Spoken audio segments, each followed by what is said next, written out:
Karibu mpendwa msikilizaji na mfuatiliaji wa St. Gaspar Media katika kipindi cha maisha ya watakatifu, ambapo leo tarehe 6 Januari tunasikiliza na kutafakari juu ya maisha ya watakatifu Melkiori, Gaspari na Baltazari. Tarehe 6 Januari kila mwaka kanisa linaadhimisha sherehe ya Epifania au tokeo la Bwana. Neno Epifania maana yake ni kujionesha, kujitambulisha au kuonekana mtu au kwa kitu au tukio ambalo hapo awali lilifichika au kutojulikana. Kwa upande wetu, aliyekuwa hajulikani mpaka sasa na ambaye anajionesha kwetu ni mwana wa Mungu aliyejifanya mwanadamu. Siku ya Epifania, Wakristo wanamsifu Mungu kwa sababu ya upendo wake usio na kifani.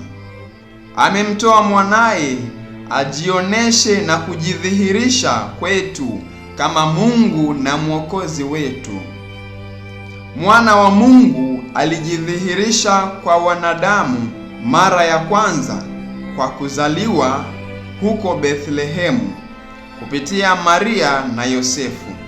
Kisha Yesu alijitambulisha kwa wanadamu akiwaongoza wachungaji waliomtambua na kukiri kwamba yeye ni Mwokozi wa wanadamu. Tatu, akajijulisha kwa mamajusi walipomjia, wakarudi nyumbani wameshawishika kwamba mtoto aliyezaliwa horini alikuwa wa pekee, kwani walimtambua kama mkombozi wao binafsi na mwokozi wa ulimwengu. Mamajusi walikuwa wataalamu wa nyota kutoka nchi za mashariki. Walichunguza nyota na kutabiri mambo yatakayotokea. Mmoja aliitwa Melkiori na alitoka Uturuki iliyopo bara la Ulaya. Mwingine aliitwa Gaspari na alitoka Mongolia iliyoko bara la Asia. Na mwingine aliitwa Baltazari, yeye alitokea Ethiopia iliyopo bara la Afrika. Hawa waliona nyota ya ajabu iliyoashiria kuwa kuna mtu mashuhuri au mfalme aliyezaliwa, lakini hawakujua ni wapi alikozaliwa. Kila mmoja alitoka katika nchi yake akiongozwa na nyota. Hawakufahamiana. Walikutana njiani, wakafuatana kumtafuta mfalme aliyezaliwa. Walipitia njia za hatari, wakasafiri umbali mrefu usiku na mchana kutafuta nyota hiyo iliyowapeleka mahali wasikojua. Lakini hawakukata tamaa. Walisema, tumeona nyota yake, tukaamua kwenda kumwabudu. Hatari, uchovu, urefu wa njia havikuwafanya wakate tamaa. Wakajikuta wanafika kwa mfalme Herode na kumuuliza, yuko wapi mfalme aliyezaliwa? Tumeiona nyota yake mashariki, nasi tumekuja kumsujudia. Baada ya Herode kuwauliza washauri wake, aliwaambia waende Bethlehemu wakaulize mambo ya mtoto, halafu wamletee habari. Wakaenda wakamkuta Yusufu, Mariamu na mtoto Yesu amelala horini. Wakamsujudia na kumtolea zawadi zao ambazo zilikuwa dhahabu, ubani na manemane. Kisha wakaonywa na malaika wasirudi kwa Herode. Hao walikuwa wataalamu wa nyota na Mungu aliwaashiria kwa njia ya nyota ya ajabu. Kwa vile hao walikuwa si Wayahudi, sherehe ya leo hutufundisha kwamba Mwana wa Mungu alizaliwa kwa ajili ya watu wote, wale walio Wayahudi kadhalika na wale wasio Wayahudi. Wataalamu hao walimfahamu Mungu, ambaye kama asemavyo Paulo mtume kwamba aweza kujulikana kwa viumbe vyake kama vile jua, mwezi, sayari na nyota.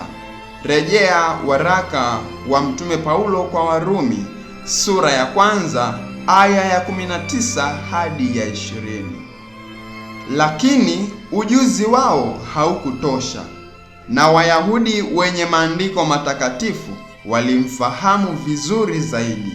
Hivyo wataalamu wa nyota tunaowakumbuka leo walipofika Yerusalemu na kutoiona tena ile nyota, walihitaji msaada wa Wayahudi, nao waliweza kuwasaidia kwa sababu maandiko matakatifu kusema wazi kwamba Masiha atazaliwa Bethlehemu. Basi wataalamu hao watatu waliweza kuendelea na safari yao kwenda Bethlehemu baada ya kusaidiwa na Wayahudi. Ajabu ni kwamba Wayahudi wenyewe, licha ya ujuzi wao, alipozaliwa Masiha hawakwenda Bethlehemu kumwabudu. Walikuwa wametayarishwa na manabii muda wa karne nyingi kumpokea Masiha, lakini alipokuja walibaki baridi tu. Kujua tu habari ya Masiha hakutoshi. Wayahudi walikuwa na ujuzi, lakini hawakuutumia kimaisha. Wataalamu wa nyota, yani Baltazari, Gaspari na Melkiori, walikuwa na ujuzi kiasi kidogo tu.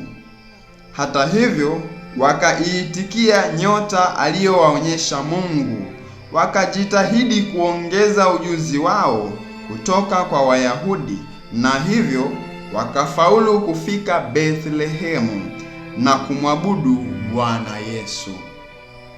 Itukuzwe damu ya Kristo! Milele amina. Tafakari fupi inayotokana na sherehe ya leo ya Epifania. Nyota iliwaleta mamajusi kutoka mashariki kumwona Masiha. Sio watu wote wa mashariki walimuona, bali ni wale waliochaguliwa. Wengine hawakufika, na hii inaonesha tofauti kati ya kumjua Mungu na kumkubali. Kumjua Masiha maana yake ni kutafuta habari zake, lakini kumkubali maana yake ni kumwamini. Kwa hivyo kuna tofauti kubwa sana kati ya kujua na kuamini. Watakatifu Melkiori, Gaspari na Baltazari, mtuombee.